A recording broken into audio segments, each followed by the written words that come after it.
Hello everyone, Radhe Radhe, जय श्री कृष्णा। स्वागत है आप सभी का हमारे चैनल पर। हरे कृष्ण। अपरा एकादशी ज्येष्ठ मास के कृष्ण पक्ष की एकादशी है। पद्म पुराण और ब्रह्म पुराण में अपरा एकादशी की महिमा का वर्णन विस्तार से मिलता है। इस दिन व्रत रखने से साधक को पुण्य की प्राप्ति होती है। इस बार अपरा एकादशी को लेकर विशेष योग भी बन रहे हैं और धार्मिक मान्यताओं के अनुसार जो व्यक्ति इस दिन पूरी निष्ठा के साथ भगवान श्री हरि विष्णु की पूजा उपासना करके व्रत को रखता है, उसे न केवल मानसिक शांति मिलती है बल्कि उसके जीवन में आने वाली सभी बाधाएं भी दूर हो जाती है। और इस व्रत का फल कार्तिक मास में गंगा स्नान करने या कुंभ मेले में स्नान करने के समान माना गया है। आइए जानते हैं इस बार अपरा एकादशी का व्रत कब रखा जाएगा और व्रत का पारण कब किया जाएगा। तुलसी के पत्ते कब तोड़े जाएंगे। इस बार ज्येष्ठ मास के कृष्ण पक्ष की अपरा एकादशी का व्रत 13 मई दिन बुधवार को रखा जाएगा। एक दिन पहले मंगलवार को एकादशी तिथि लगने से पहले पहले तुलसी के पत्ते तोड़कर तुलसी जी में जल अर्पित कर लेना चाहिए, क्योंकि एकादशी तिथि इस बार मई मंगलवार को दोपहर 2:53 से लग रही है।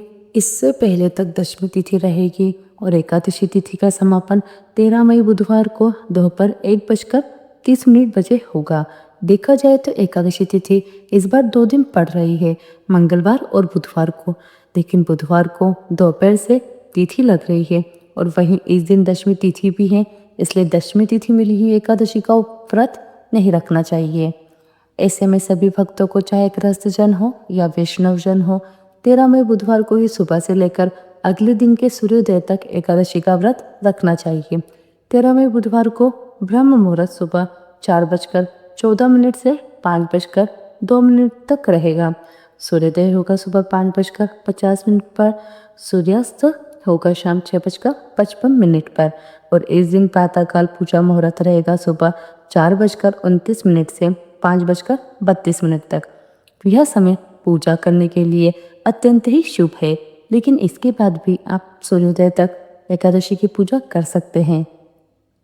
और शाम की पूजा का शुभ मुहूर्त रहेगा, जिसमें गोधूली मुहूर्त रहने वाला है, शाम 7:02 से 7:23 तक। इस समय में आप शाम की पूजा करें और दीपदान करें, क्योंकि एकादशी के दिन दीपदान करने का भी विशेष महत्व है।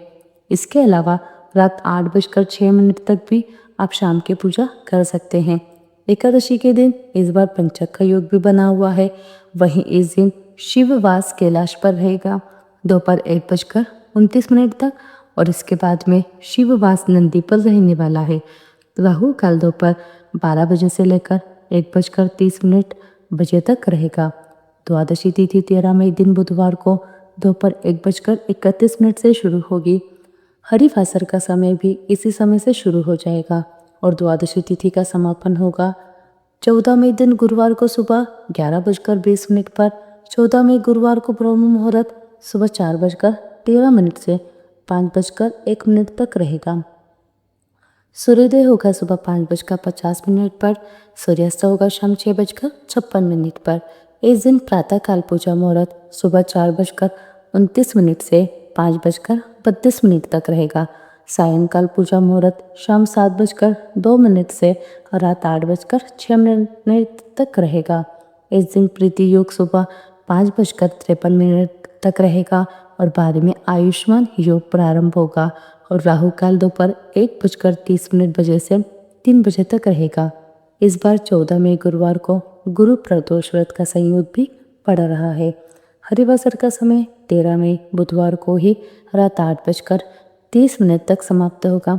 जिन भी भक्तों ने इस बार अपरा एकादशी का व्रत रखा है, उन्हें 14 मई दिन गुरुवार को सुबह 5:31 से 8:14 के बीच में अपना व्रत को खोल लेना होगा। व्रत का पारण हमेशा भगवान को अर्पित किए गए फल, पंचामृत या सात्विक भोजन से ही करना चाहिए। यदि आपने गुरुवार को कोई और भी व्रत रखना है तो केवल पंचामृत या तुलसी मिश्रित जल से व्रत का पालन किया जा सकता है। आपको हमारी यह छोटी सी जानकारी कैसी लगी, कमेंट बॉक्स में ज़रूर बताइएगा। यदि हमारी वीडियो आपको पसंद आई हो तो लाइक ज़रूर कीजिएगा और हमारे चैनल को सब्सक्राइब करना ना भूलें। मिलते हैं आप सभी से अगले वीडियो में। तब तक के लिए आप सभी को राधे राधे, जय श्री कृष्ण।